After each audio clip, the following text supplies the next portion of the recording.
Hey, this is Brian with FedEx, and today we're doing a upgrade to a system that we put in a long time ago. We have a Behringer X32 here, and then I'm going to take you over to where the streaming system is. We're going to be adding, they've been using a tablet. We're going to add a Behringer X32 Compact, so that way it takes up less space. You don't need this big or large thing, just a couple more layers, but it does the same thing. So we're going to be doing that today. Running a Cat 5, Cat 6 out of here, and running it up over to the streaming. All right, this is the streaming booth, and where the live stream is. It's in a whole separate room from the sanctuary, so that way you can have his own. Got monitors in here. Has a flat screen to see the service. And then that computer there is to monitor the live stream. It's a basic system. We have been using a tablet. That's been put away. I don't need it anyway. And then we've been using a small mixer to split the signal coming from the live mix, to hear the live mix, and then coming from the mixer down there into here to mix here, and it's sent over to the So this is where the director is for the live stream. He's here, and then we have Pro Presenter station over here.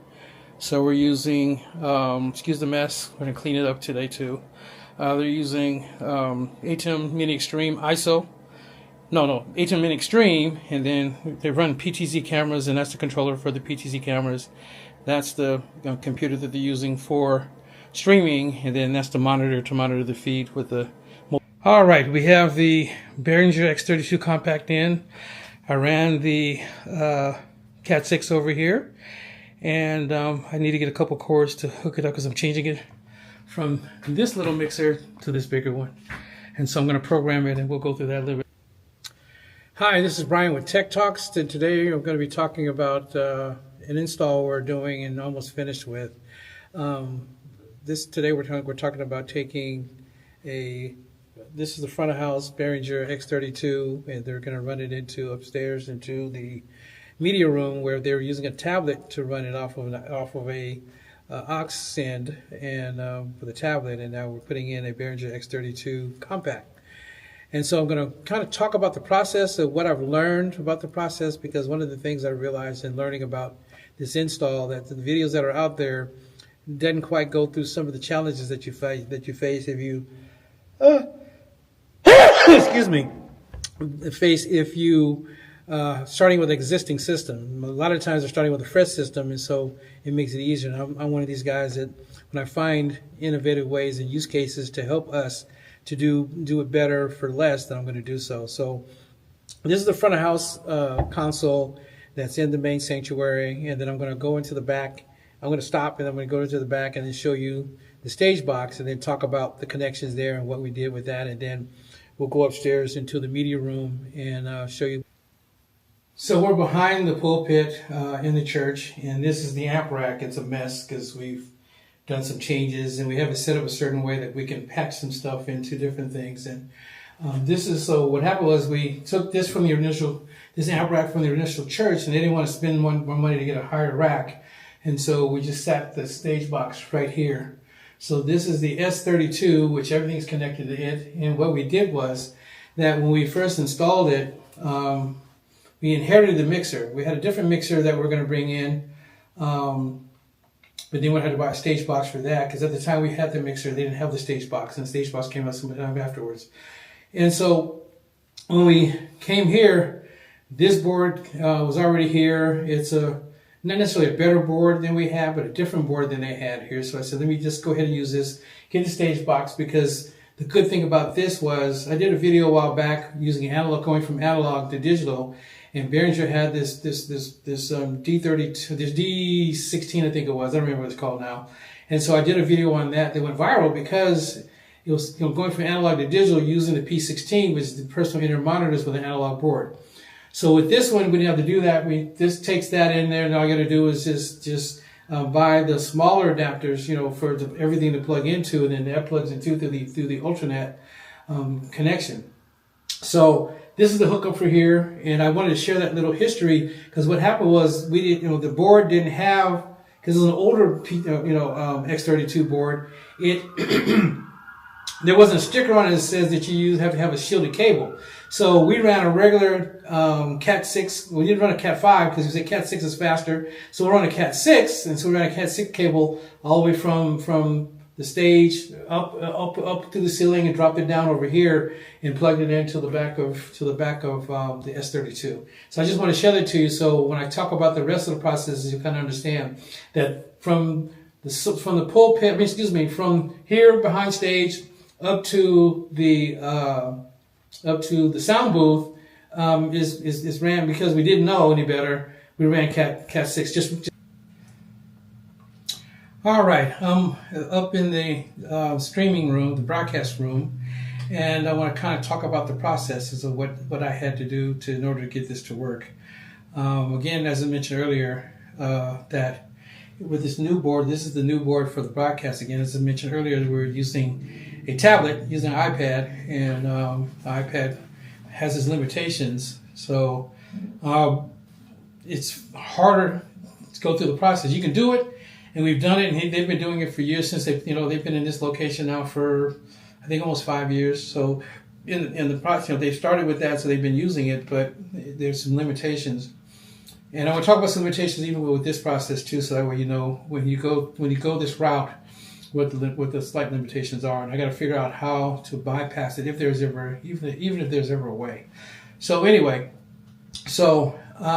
in setting this up on the back of this one, as well as I had never done this part of it before, so I said, let me go look at some YouTube videos. And as I was watching the videos, all the people are saying, oh, you need a shielded Cat 6 or Cat 5e or Cat 6 or 7, whatever, that you would need to have it shielded cable.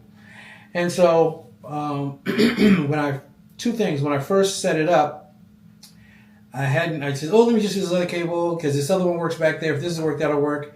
And not knowing what there's some setup things that you need to do in order for it to work. And that part is there's other tutorials on that, on setting it up, the broadcast wise, but I just want to go into the use case of the challenges I had, so that way you know what you can and can't do, or what the limitations are, versus me telling you how to do it, because there's tons of videos out there that know how to do it. I just want to help you with learning what I've learned, so that way you don't have to go through what I went through and with some of the challenges.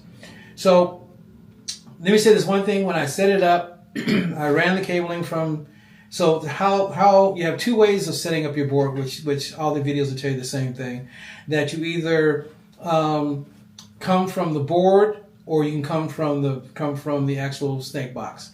Well, because it's a 200 plus foot run from here, it's like probably almost 300 feet, which is fine, but that means going up through the ceiling again and going across and dropping it down when it's easier to come off the board. So what happens is, when you set it up, and I didn't know it at the time, that you have to, the cool thing about the Behringer is you can set it up any kind of way, but there's certain ways that it has to be done in order for it to work, the basics of it working. And so I didn't realize that I had to assign, that is the master downstairs in the audio, out in the sanctuary, and then this becomes a slave, and what that truly meant. And so when I set it up, I kept getting an error message when I first set it up. I just ran a regular cable because that's what I did before. I said, if it's working that way, I don't need a shielded cable. If that's working, then this will work. So I said, oh, let me try it. And then when it didn't work, I thought it was a cabling. And thank God for God's anointing. So I said, ooh, let me order. So I went on and ordered a shielded cable, ran through, did it again, and realized that I had to assign it from down there, from being the master to this being the slave, and it has to be on for it to work right. And that's going to come into play in a second when I talk about the second part of what I want to talk about. So figured it out that it's, they're talking to each other. All three ways of talking to each other. The run down to from the sanctuary to behind the stage where the stage box is Cat 6, and then I ran Cat 6E. Ran a shielded cable of Cat 6 shielded from here, which is probably, it's 100 foot, 75, 80 foot from there to here, from the sound booth to, from the sound booth to the broadcast booth. And so got it talking, and then got it. One of the things that let me say this too. This is going to be kind of a not necessarily long one, but I want to just and get it out so that way just chop this up, and maybe I'll come back and do some chopping up as far as saying what section it is, so that way you can just skip to the section if you haven't had this problem. So one of the problems I had once we got it talking to each other, one of my friends, he's part of my team that works at this church, said, "Hey, why don't we save the settings and bring it upstairs and run the settings from downstairs?" Well, yes, the settings came up, but the routing didn't come up. And so I said, well, we tried it. So I tried it, but he came in. We did that, copied the settings, brought it up here, brought the scene up in the scene, but not the original settings. It didn't work for us. So when we brought it in, it didn't. What happened was I used a microphone, and then all the channels lit up. So that meant that it's not you said, oh man, maybe I have to run the shielded cable. So I started troubleshooting, trying to figure it out. And so I said, no, let me factory reset this, reconnect everything, and then go ahead and route it the way you would normally route it from downstairs if you didn't have this. So once I did that, they talked to each other, which is fine. One of the things that you need to know, so before they have the video room is right in front of me, right in front. We'll show that another day. Right now it's a mess because we're not done yet. So as far as what we need to do, so I don't need to show that because that's not what the conversation is about today anyway. And so I needed to send the signal from the video room where they're doing the Pro Presenter stuff on the screen, and then also taking this feed, the audio, and then the cameras and all that kind of stuff in that room. And so I had to grab it from downstairs to bring it up here. And so in the process of doing that, I ran it. I went on and routed it and got the routing right. Downstairs, the X32 downstairs, the broadcast, which is the master, wasn't turned on. So I'm sitting up here, trouble, because normally when you plug it in, you do it, you plug in whatever, if it's your iPhone or your phone or a tablet or a computer, whatever, for playback, it would just play, it would show up. Well, it wasn't showing up. And I go, why is it showing up when it's routed right? So I was getting to watch some more videos and say, maybe I missed something in the process. Yes, I did. The basics of how this system works, and this is why I really want to do the video more than anything else, is that if you're doing what we're getting ready to do and doing at this church, for this church, is that if you're going to run a broadcast mix, that down, wherever your audio, wherever your front of house, which is the one that you're running the master, whatever the master is, it controls the trim, and it also controls this board in the sense of, so I'm a Christian, not that it matters, but I'm a Christian. And so I had to pray about it a minute, like, okay, Lord, why isn't it working? I've done everything that the videos say. I've done everything that you would normally do to set it up. And the Holy Spirit reminded me to go downstairs and turn on the mixer downstairs. So I go downstairs, turn the mixer on downstairs, came upstairs, pressed play, and guess what? It played. So just to let you know that even though this is somewhat on its own, it's still a slave to the master. That's the message, by the way. Still a slave to the master. So in order for stuff to work that's plugging in anywhere else, you got to have downstairs plug, because that's the master. It controls everything. This is just the slave. And so you don't have full autonomy to do it on doing that. Okay, that's point number 1. Or number 3, probably, or whatever. Next, because that's the master, it also controls the gain. And so downstairs, it controls the gain. So you have to go in and make sure your gain structure is right downstairs, or wherever your main is. That's going to be your main trim. That's going to be your main. Your main gain. That when you set your gain structure downstairs, because what happens is if it clips in your front of house, it's going to clip up here no matter what you do. And I found that when I didn't realize that, because I do sound on Sundays at another church, And that was the problem. I'm like going, they were clipping in the other room, clipping on the master in the front of house, and I'm like, I'm having it turned down, have the trim all the way down, and it's still clipping. And that's because the way Behringer set it up, that this only limitation right now is that the true master is the master. It controls everything. You still have your controls here, but you don't have your trim here. And so you'll have to correspond back and forth.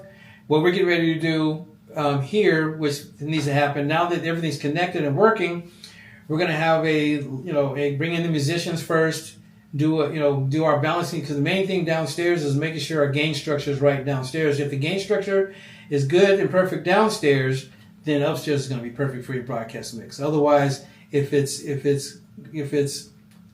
distorted downstairs, it's going to be distorted here no matter what you do. So no matter what your stream mix is going to be distorted, and your viewers are not going to have a great experience. So I wanted to share that with you. I know I'm a little longer. This will probably be a 15-20 minute video probably. But I just wanted you to know what I've learned, so that way you don't have to go through what I went through, because I took 2 days to try to figure this thing out. And I wanted to make sure I share with you, because when I looked to try to figure out what was going on, none of the videos that are out there, they teach you how to connect it.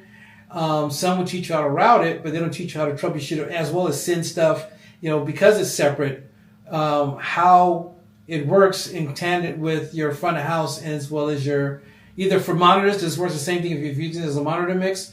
Your monitor mix and front of house mix is the same. If you want to run, you can run all three. You can run a monitor mix, which will go off what you would do is the only difference would be was you would go off your stage box and go out of your B port to go into your A port of your, whatever, if it's a Compact or X32 or Midas board, it doesn't matter. It's in the same family, so it'll still do the same thing. So that's it for me today. This is Tech Insights with Brian Cochran. I'm your host, and I'm back, and I'll be doing a lot more videos. But this was kind of interesting, because I like doing these kind, because if I can save you time, it saves you money, it saves you energy, and then that we have an enjoyable experience as a sound engineer, or if you're integrating and adding to your sound and changing your sound if you're a local church, or like me, I do outside the church as well. So if I want to do a broadcast mix, I can now do a broadcast mix and know how to do it, because I learned how to set it up. And so that's it. I keep going. I'm a minister too. So that's it for today. I just wanted to kind of share that with you. Hope this helps you, because it helped me. Oh yeah, I forgot one more thing. Ooh, this is a big one too. One of the things that most of the videos tell you, that the software all need to be on the same firmware in order for it to run right, which is in theory yes, but I was able to do it. So Behringer website, Behringer has farmed it off to another company that's handling their United States or global knowledge base and how-tos and downloads and stuff. And so Sweetwater is the one that's the national. For sure, used the United States distributor. I'm not sure if they're the global distributor. I don't know those details. It doesn't matter.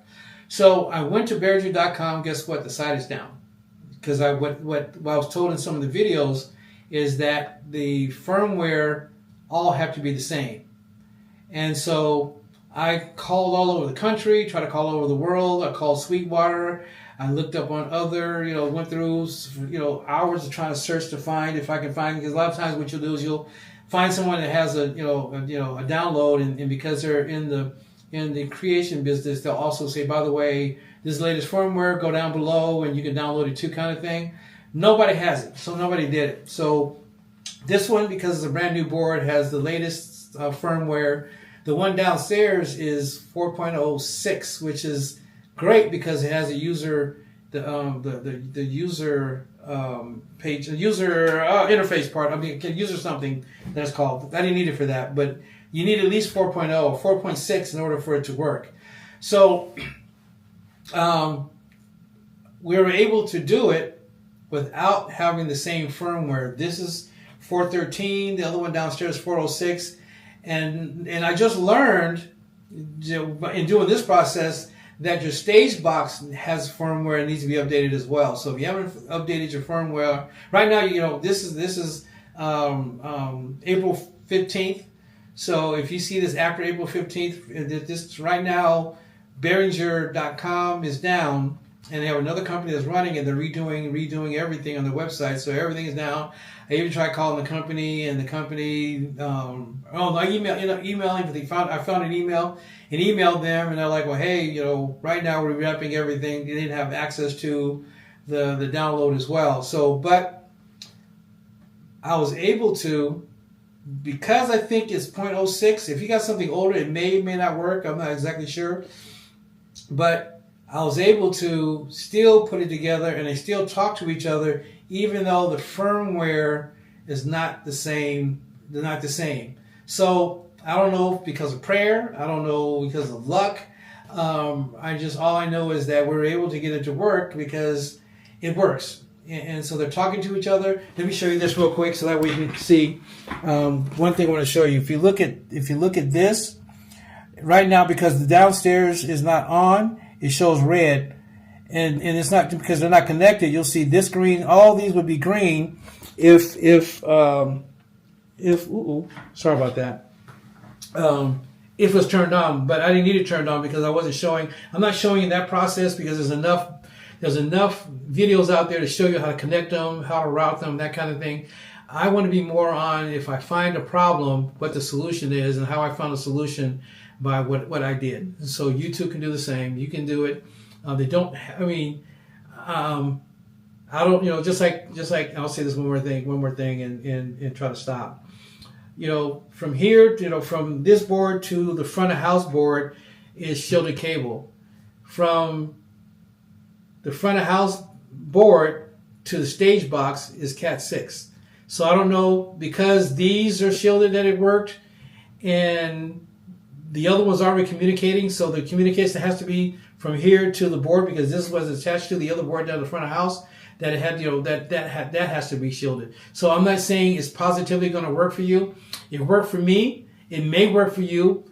One of the things next I was going to have to do was, since that didn't work, and if it still didn't connect, and they did, praise God, I would have to rerun from the front of house all the way back with the shielded cable. But I didn't have to, so I just want to share that to you, that just in case all the videos say that you got to, bachelor, what is his name? Anyway, there's a guy who's really popular, he's really knowledgeable about Behringer. He's the one that says you need to have